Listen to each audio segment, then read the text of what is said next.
मंथन।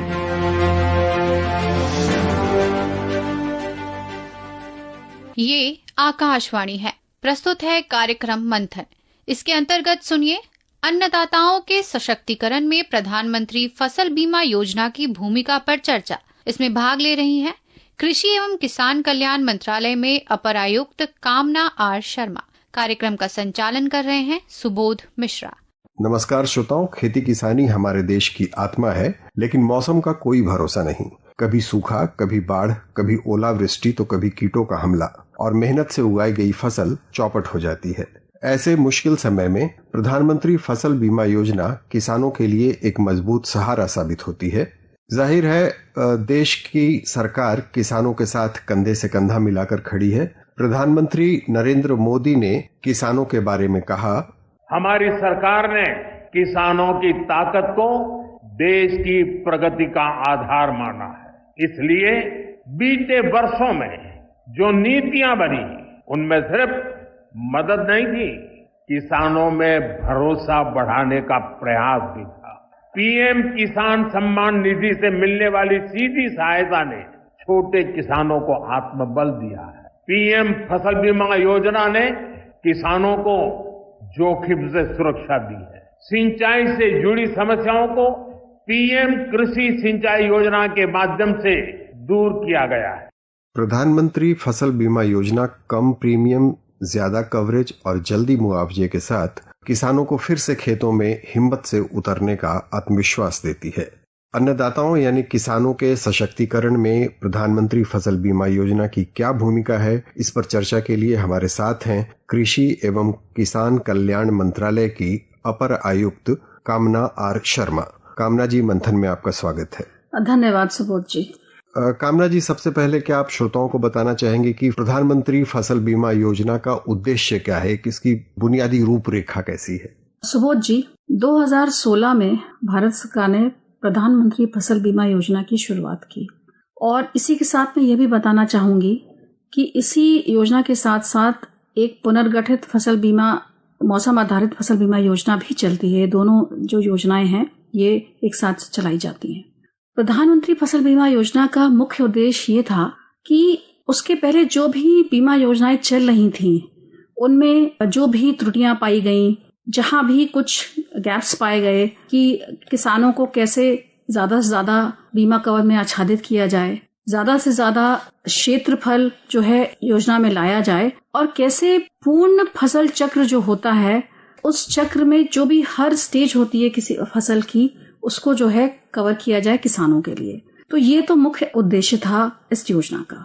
दूसरा उद्देश्य यह भी था कि किसानों को कम से कम प्रीमियम देना पड़े और ज्यादा से ज्यादा किसान इसलिए इस योजना से जुड़े हैं, वो ये निर्धारित किया गया। 2% किसके लिए है? खरीफ के लिए। खरीफ के लिए 1.5% रबी के लिए और हॉर्टिकल्चर बागवानी फसलें या वाणिज्यिक फसलें जो कमर्शियल क्रॉप हैं उनके लिए 5% जो है सम इंश्योर्ड का जो है किसान को देना पड़ता है जी। जो बाकी का सम इंश्योर्ड की जो राशि है वो एक प्रीमियम सब्सिडी के तौर पे भारत सरकार और राज्य सरकारें जो हैं उसको जो है शेयर करती हैं। इसमें हिमालयन राज्य जो हैं और जो हमारे पूर्वोत्तर राज्य हैं उसमें 90% प्रीमियम सब्सिडी जो है वो भारत सरकार वहन करती है और 10% वो राज्य वहन करते हैं, और बाकी के राज्यों में 50% भारत सरकार, 50% जो है राज्य सरकार जो है वहन करती है। ये भी बताएं कि इस योजना के तहत किसानों को किन किन तरह के नुकसान से सुरक्षा मिलती है? पहले तो मैं ये बताना चाहूंगी, जैसे मैंने कहा कि हर फसल का एक चक्र होता है। फसल की बुआई होती है,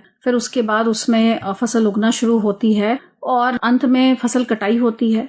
और कुछ फसलें ऐसी भी होती हैं जिनको कटाई के बाद सूखने के लिए कुछ दिन जो है जो भी खेत है उसमें रखा जाता है। तो योजना बनाते समय इस बात को जो है दृष्टिगत रखा गया कि बुआई से लेकर जब तक फसल खेत पे है तब तक जो है उसके हर स्टेज पे जो है बीमा आच्छादन दिया जाए किसानों को। यदि मान लीजिए कोई किसान बुआई नहीं कर पाता, मान लीजिए बरसात नहीं हुई और उतना जो है उतनी नमी नहीं है मिट्टी में, तो हो सकता है बुआई ना कर पाए, तो उसके लिए भी जैसे हम प्रिवेंटेड सोइंग कहते हैं, बाधित बुआई का प्रावधान है जिसमें किसान को क्लेम के लिए किसान जो है पात्र होता है। यदि वो उस नुकसान से जो है प्रभावित है। उसके बाद यदि मान लीजिए फसल उगना शुरू होती है, उसमें अभी जो है दाने नहीं पड़े हैं, लेकिन मान लीजिए कोई आपदा होती है, तो उस बीच के चक्र में भी जो है किसान को जो है, जिसको हम कहते हैं मिड टर्म रिलीफ है, मध्यावधि जो है रिलीफ है, उसके लिए भी किसान पात्र होता है।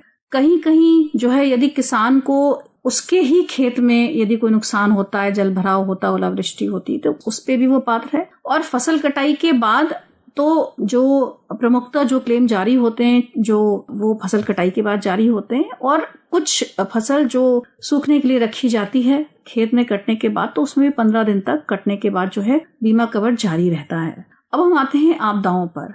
चूंकि ये हम बीमा की बात कर रहे हैं, तो बीमा हमेशा एक उस आपके रिस्क को कवर करता है जिसमें चीजें अनिश्चित हों, जिसको आप जो है जान नहीं सकते हैं। जैसे मान लीजिए मौसम बदलता है, आजकल हम जलवायु परिवर्तन की बहुत बात कर रहे हैं, तो यदि बाढ़ आती है, यदि सूखा पड़ता है, दोनों कवर हैं। उसके अलावा यदि मान लीजिए कोई कीड़े मकोड़ों से यदि जो है फसलों का नुकसान होता है, जिसको हम पेस्ट अटैक कहते हैं। उसके अलावा यदि नेचुरल फायर है, जो अगर मान लीजिए अग्नि के कारण, ऐसी अग्नि जो प्राकृतिक है, उससे यदि नुकसान होता है, यदि ओलावृष्टि होती है, यदि किसी कारण से कहीं जल भराव होता है, यदि चक्रवात आता है, तो ये सारे जो भी हैं, जिसको हम कहते हैं अनप्रिवेंटेबल रिस्क, जो कि एक प्राकृतिक कारणों से होते हैं, जिनका आप पहले से आकलन नहीं कर सकते हैं, ये सारे जो हैं बीमा में ये सारे कवर दिए जाते हैं।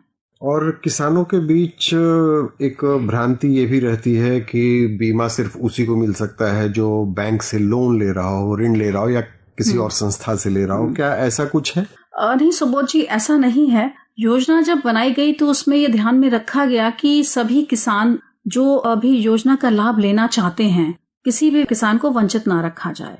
तो हम ऋणी और गैर ऋणी किसान की बात करते हैं, इसके 2 कारण हैं। हमारे देश में ऐसे बहुत से किसान हैं जो किसान क्रेडिट कार्ड से फसली लोन लेते हैं, तो उन किसानों को हम ऋणी किसान कहते हैं। और उन किसानों के लिए यह प्रावधान है कि उन किसानों को वो जिस भी बैंक से लोन लेते हैं, ये वही बैंक उनका प्रीमियम काटता है। लेकिन यदि कोई किसान जो है, चूंकि ये योजना स्वैच्छिक है, तो यदि कोई किसान अगर नहीं चाहता योजना में शामिल होना, तो वो इस स्कीम से जो है वो बाहर हो सकता है। उसको एक ऑप्ट आउट फॉर्म जो है वहां जमा करना पड़ता है। तो ये योजना के प्रावधान के अंतर्गत है। यदि वो ऑप्ट आउट नहीं करता, तो ये उस बैंक की जिम्मेदारी हो जाती है कि उस किसान का उस फसली मौसम में जो है प्रीमियम काटे, और इंश्योरेंस कंपनी को प्रीमियम जो है उसको इलेक्ट्रॉनिकली भेजना पड़ता है। तो ये तो ऋणी किसान का हो गया। उसके अलावा ऐसे बहुत से किसान हैं, स्पेशली अगर हम बात करें जो बटाईदार वगैरह हैं, तो वो भी अगर मान लीजिए कहीं खेती कर रहे हैं और वो बीमा कवर लेना चाहते हैं, तो उसके लिए वो भी जो है पात्र हैं। और बहुत से ऐसे माध्यम हैं जिनसे वो जो गैर ऋणी किसान हैं वो बीमा करा सकते हैं। हमारे देश में जितने भी कॉमन सर्विस सेंटर हैं, जिनको हम लोक सेवा केंद्र बोलते हैं, हर गांव में उनका एक वीएलई बैठता है, जिसको हम विलेज लेवल एंटरप्रेन्योर कहते हैं। किसान इससे अवगत हैं क्योंकि वो वीएलई सीएससी जो होता है वो और योजनाओं में भी किसानों की मदद करता है। तो वो गांव के स्तर पे ही है, किसान वहां जा सकते हैं, उसको अपने प्रीमियम का अमाउंट देंगे वो। उसके बाद और प्रक्रिया बहुत ही सरल है। किसान को अपना आधार नंबर देना होता है और बैंक का ब्यौरा देना होता है, जो भी उसका सेविंग अकाउंट है। जिस भी खेत में वो बीमा ले रहा है उसका ब्यौरा देना पड़ता है, खसरा खाता नंबर वगैरह, जिस भी प्रदेश में वो ले रहा है। और अपना जो भी है, जैसे अपना पता हो गया, अपना नाम हो गया, ये सब उसको बताना पड़ता है। तो ये जो है गांव के स्तर पे ही ये पूरी सुविधा है। दूसरी चीज, यदि किसान का किसी बैंक में जो है सेविंग अकाउंट है, वो वहां से भी जाके प्रीमियम जमा करके वहां से भी बीमा ले सकता है, अपनी किसी भी ग्रामीण जो भी बैंक की ब्रांच होती है। इसके अलावा भारत सरकार ने 2024 से एक ऐप दिया है जो भी इंश्योरेंस कंपनी है उनके प्रतिनिधियों को। ये ऐप, इसको हम एड ऐप कहते हैं। एड का मतलब सहायक होता है, ऐप फॉर इंटरमीडिएट एनरोलमेंट। तो इंश्योरेंस कंपनी का जो भी एजेंट होता है वो गांव-गांव जाता है और किसानों को उनके द्वार पे ही ये सुविधा मुहैया कराता है। और उसकी खासियत ये है कि ये एक पेपरलेस, बगैर किसी कागज के ये पूरी प्रक्रिया हो सकती है। किसान अपने दस्तावेज दिखाएगा, वो उसको वहीं से मोबाइल से ही स्कैन करते हैं। ऐप के माध्यम से किसान अपना प्रीमियम राशि देता है और उसको वहीं पे जो भी एक इलेक्ट्रॉनिक रसीद जनरेट होती है वो किसान के फोन पे चली जाती है। यदि किसान के पास स्मार्टफोन नहीं भी है तो उसका एक लिंक जाता है जिसको वो कहीं से भी प्रिंट भी करा सकता है। तो ये एक आप कह सकते हैं बिल्कुल किसानों तक पहुंचने के लिए ये कदम उठाया गया और इससे काफी पंजीकरण भी हुए।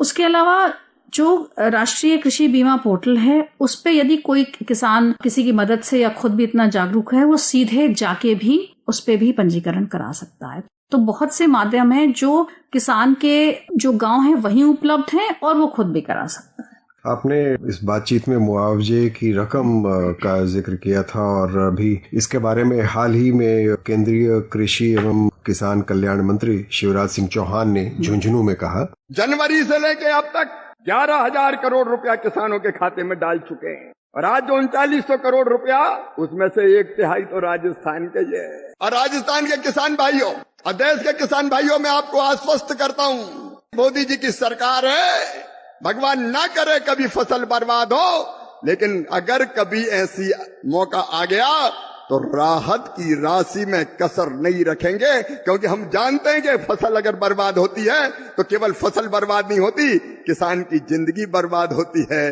बाल बच्चों का भविष्य बर्बाद होता है। इस संकट से मोदी जी के नेतृत्व में भाजपा की सरकार आपको निकाल के पार ले जाए। कामना जी, अभी जो मंत्री जी ने कहा, हमने उनकी जो बात सुनी है, इस पर आप कुछ बताना चाहेंगे? ये एक नया कदम है जो मंत्रालय ने उठाया है और जैसा मैं बता रही थी कि योजना शुरू हुई 2016 से, उसके बाद से हम निरंतर इसमें इम्प्रूवमेंट करते आ रहे हैं, सुधार करते आ रहे हैं। जैसा भी हमें प्रक्रियाएं मिलती हैं, किसान यदि कोई सुझाव देते हैं, राज्य सरकारें देती हैं और भी जो इससे जुड़े हितधारक हैं जो भी सुझाव देते हैं, तो उसमें से एक जो समस्या तो नहीं कहूंगी लेकिन ये कहूंगी कि ये पाया गया था कि वैसे तो यह योजना एक पूर्णता हम कहते हैं एक सीजनलिटी डिसिप्लिन पे आधारित है। मतलब हर हितधारक, चाहे वो राज्य सरकारें हों, चाहे वो इंश्योरेंस कंपनियां हों, चाहे वो भारत सरकार खुद भी हो, हर हितधारक के जो है उनका जो रोल्स एंड रिस्पॉन्सिबिलिटीज हैं वो निर्धारित की हुई है और हर रिस्पॉन्सिबिलिटी का एक समय अवधि है। ये जरूरी है कि हर हितधारक को जो भी उसके कर्तव्य हैं वो उस समय अवधि में करे। बट कहीं कहीं ये पाया गया कि मान लीजिए कुछ राज्यों से जो भी प्रीमियम सब्सिडी है वो समय पे नहीं आई, उससे जो है किसानों के क्लेम जाने में देरी हो जाती है। उपज आंकड़े जब आते हैं उसके बाद, क्योंकि क्लेम निकलते हैं, मेजर क्लेम तभी निकलते हैं जब फसल कटाई के बाद उपज आंकड़े आते हैं, तो उसके बाद वो जो उपज आंकड़े आने में भी बहुत समय लग जाता था। तो ये बहुत जरूरी हो गया था कि सारे हितधारकों को ये रियलाइज करना बहुत जरूरी है कि अगर वो समय अवधि में अपने कर्तव्यों का पालन नहीं करेंगे तो कहीं ना कहीं उससे जो है क्लेम देरी से मिलने से किसान सफर कर रहा है। तो एक इसका उद्देश्य यह भी है कि यदि हम ये भी मान लें कि हम ट्रेंचेस में क्लेम जारी करेंगे तो कहीं न कहीं ये सारे हितधारकों को बाध्य करेगा कि वह अपने कर्तव्यों का निस्तारण समय अवधि में कर दें। यदि किसी प्रक्रिया में कोई विवाद है उसका निस्तारण समय से कर दिया जाए, राज्य अपना राज्यांश समय से निकाल दें, अगर किसी राज्य उपज आंकड़े समय से दे दें ताकि किसानों को निर्धारित समय अवधि में क्लेम का भुगतान हो जाए। तो एक अच्छी शुरुआत है मंत्रालय की तरफ से और हम ये मान करके चलते हैं इससे इतने किसानों का जब क्लेम निकला तो यदि किसी कारण से सब्सिडी या किसी कारण से किसी किसान को आगे क्लेम मिलना है वो भी उसको जल्दी से जल्दी मिले। तो यह मुख्य उद्देश्य था जिससे हमने ये एक फ्रेंच बेस्ड प्रक्रिया पे क्लेम देने की शुरुआत की है। जी, तो श्रोताओं, आज मंथन में हमने जाना कि प्रधानमंत्री फसल बीमा योजना सिर्फ एक बीमा नहीं बल्कि किसानों के लिए सुरक्षा और आत्मनिर्भरता की गारंटी है। अगर हर किसान इसका लाभ उठाए तो मौसम की मार भी उसका कुछ नहीं बिगाड़ पाएगी। कामना जी, अत्यंत सार्थक चर्चा के लिए आपका बहुत बहुत धन्यवाद। बहुत बहुत धन्यवाद सुबोध जी। अभी आप सुन रहे थे अन्नदाताओं के सशक्तिकरण में प्रधानमंत्री फसल बीमा योजना की भूमिका पर चर्चा। इसमें भाग ले रही थी कृषि एवं किसान कल्याण मंत्रालय में अपर आयुक्त कामना आर शर्मा। कार्यक्रम का संचालन कर रहे थे सुबोध मिश्रा।